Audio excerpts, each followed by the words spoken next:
चक्रपुर गांव में चंद्रभान नामक एक युवक रहता था। वह अभी छोटा ही था कि उसके पिता गुजर गए। खेती बाड़ी के लिए जमीन थी नहीं। धीरे धीरे वह चोरी करना सीख गया और एक दिन शातिर चोर बन गया।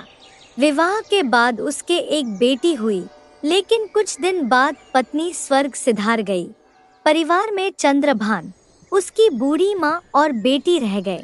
माँ ने कई बार समझाया, बेटा तू बड़ा हो गया है, अब मेहनत करके खा, चोरी की आदत छोड़ दे। पर चंद्रभान को तो इसकी लत पड़ गई थी। दिन भर आराम करता, रात होते ही घर से निकल पड़ता। पैसा, बर्तन, गहना, कपड़ा, जो भी हाथ लगता उठा लाता। कभी कोई कीमती चीज मिल जाती तो फिर कई दिन छुट्टी कर लेता। एक बार चंद्रभान की माँ बीमार हो गई।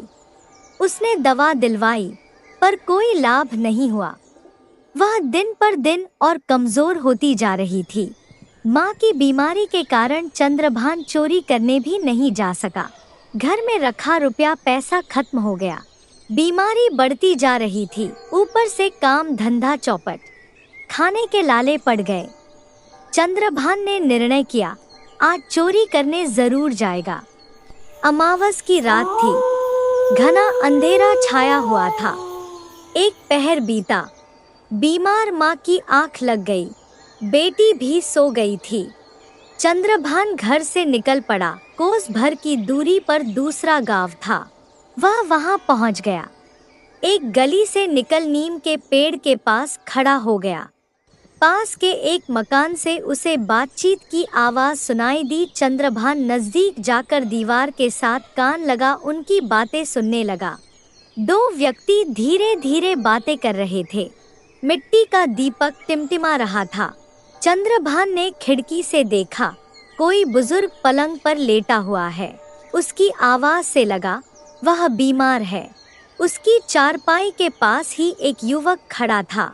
बातें सुन चंद्रभान समझ गया, वे पिता पुत्र हैं। युवक ने कहा, पिताजी, सुबह वैद्य के पास शहर चलेंगे।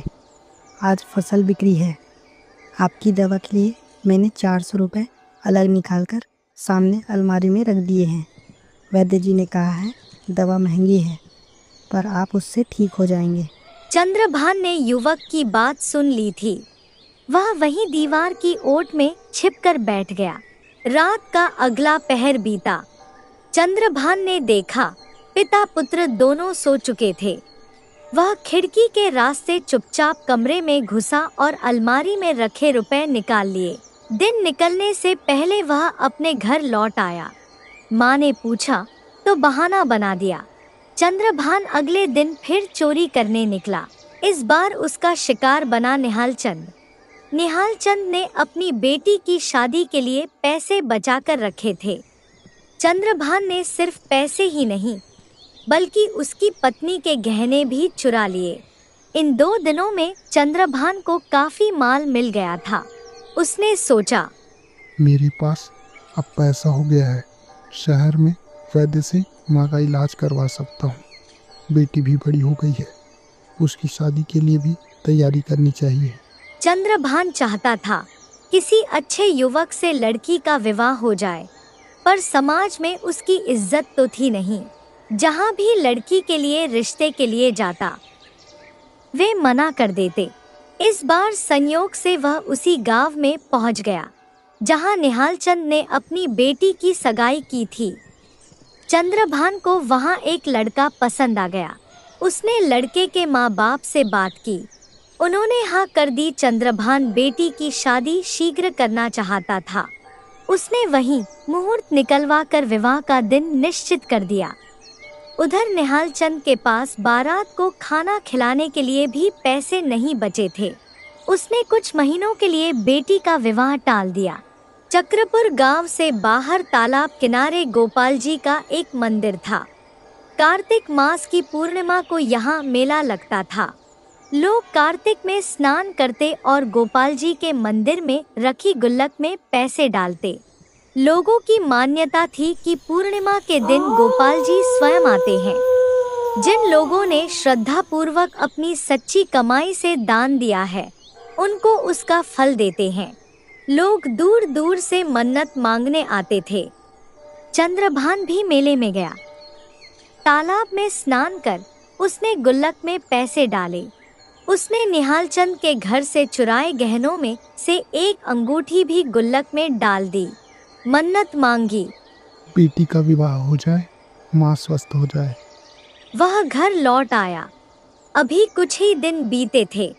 वह एक बार माँ के लिए शहर से दवा लेकर लौट रहा था। रास्ते में वह गांव भी पड़ता था जहाँ से चंद्रभान ने 400 रुपए चुराए थे। उत्सुकतावश वह उसी घर के आगे से निकला। उसने देखा वह बूढ़ा तो भला चंगा होकर घर के बाहर टहल रहा था। चंद्रभान ने पूछा, काका, तुम तो बीमार थे, अब तो बिल्कुल स्वस्थ लग रहे हो।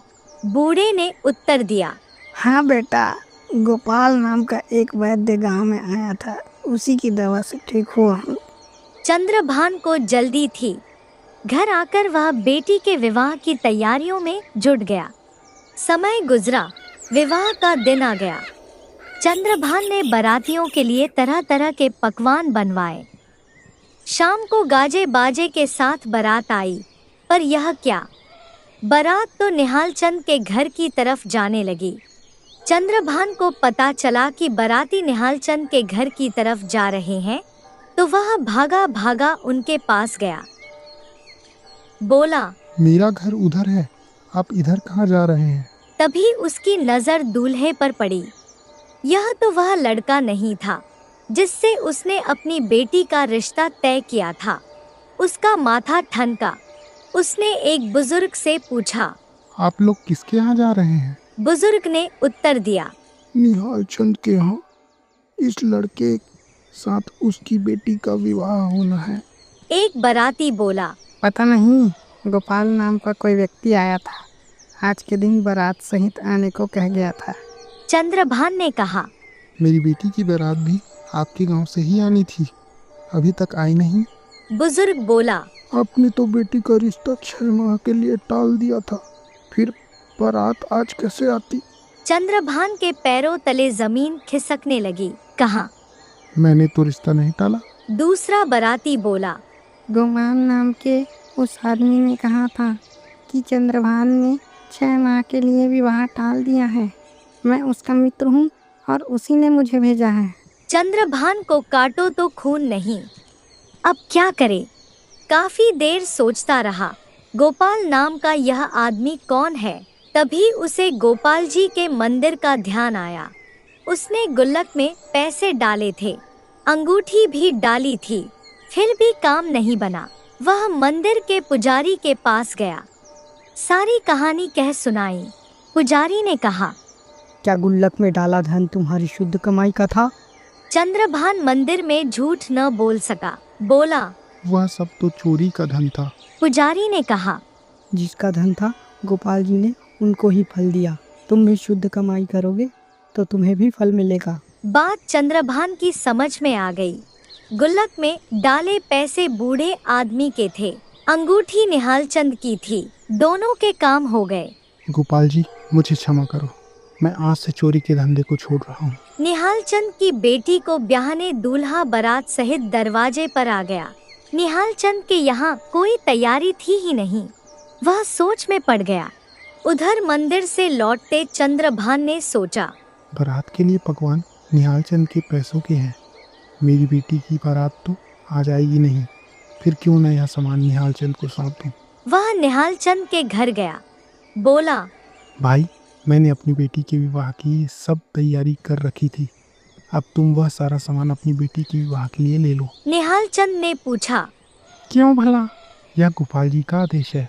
कहते हुए चंद्रभान ने और लोगों को भी साथ लिया और सारा सामान निहालचंद के घर पहुंचा दिया। निहालचंद को तो कुछ समझ नहीं आ रहा था। तभी पुजारी जी उधर से गुजरे।